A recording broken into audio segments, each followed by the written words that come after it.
जुबीन गर्ग जन्म जुबीन बोरठाकुर 18 नवंबर 1972 19 सितंबर 2025 असम के सबसे प्रभावशाली सांस्कृतिक हस्तियों में से एक थे। एक गायक, गीतकार, संगीतकार, अभिनेता और फिल्म निर्माता जिनका काम असमिया, बंगाली और हिंदी सिनेमा में फैला था और जो बॉलीवुड में अपनी सफलता के बाद राष्ट्रीय स्तर पर प्रसिद्ध हो गए।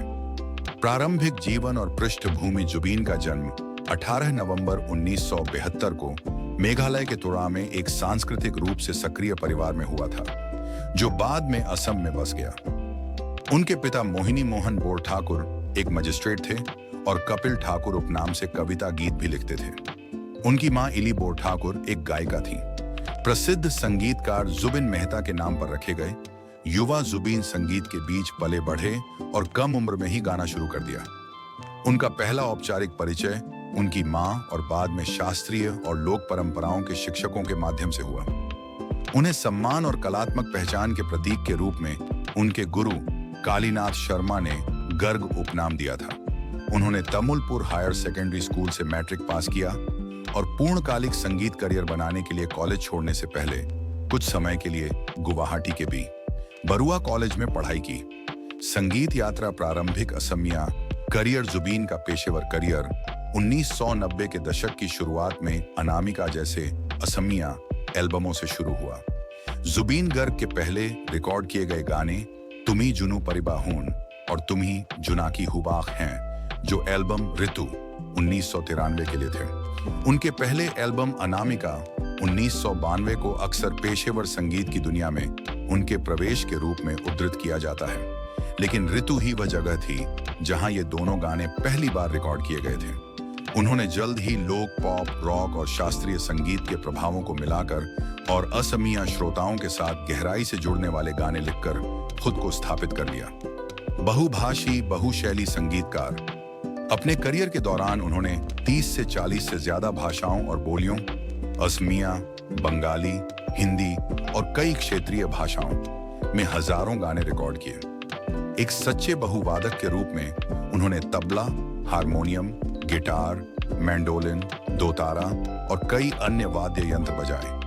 वे 1990 के दशक के मध्य में मुंबई चले गए, बंगाली सिनेमा में काम किया और धीरे धीरे मुख्यधारा के बॉलीवुड में कदम रखा।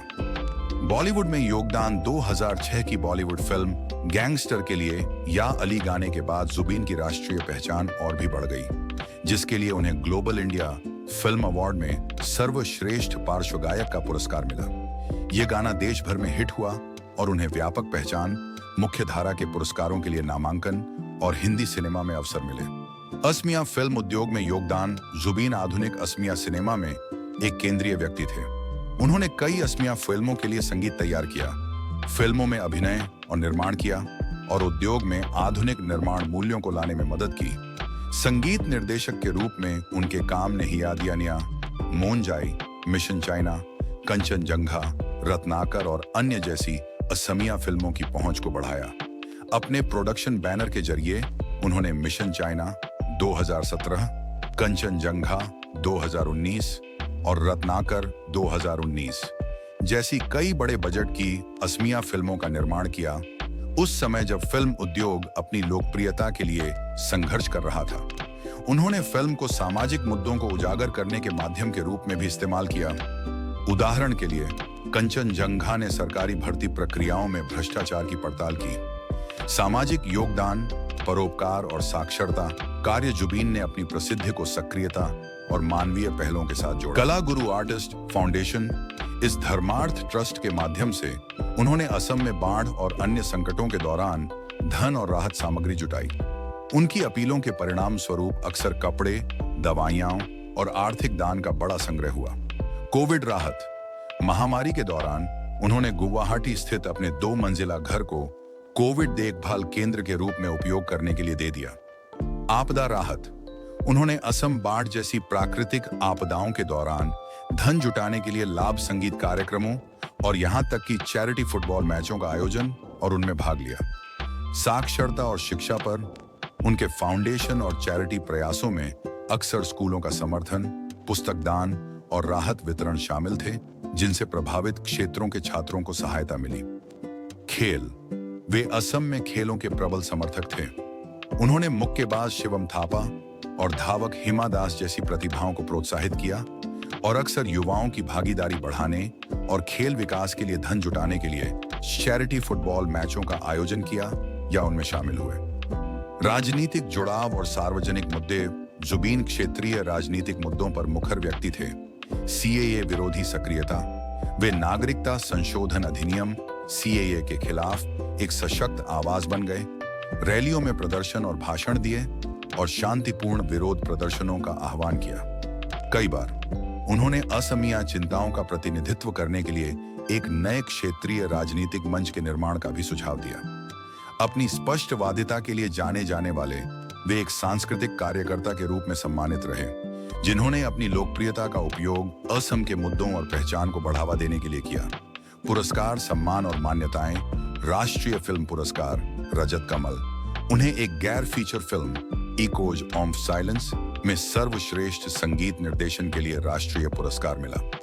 उद्योग पुरस्कार। उनकी बॉलीवुड हिट फिल्म या अली के लिए उन्हें प्रमुख फिल्म पुरस्कार समारोहों में नामांकन और प्रशंसा मिली। साथ ही उन्होंने असमिया सिनेमा में अपने योगदान के लिए प्राग सिने पुरस्कार सहित कई क्षेत्रीय पुरस्कार भी जीते। मानद उपाधियां।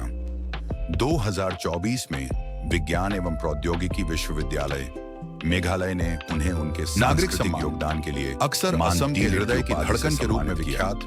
उन्हें संगीत और संस्कृति के प्रति उनके आजीवन समर्पण के लिए कई संस्थानों द्वारा सम्मानित किया गया। संस्थान और विरासत परियोजनाएं।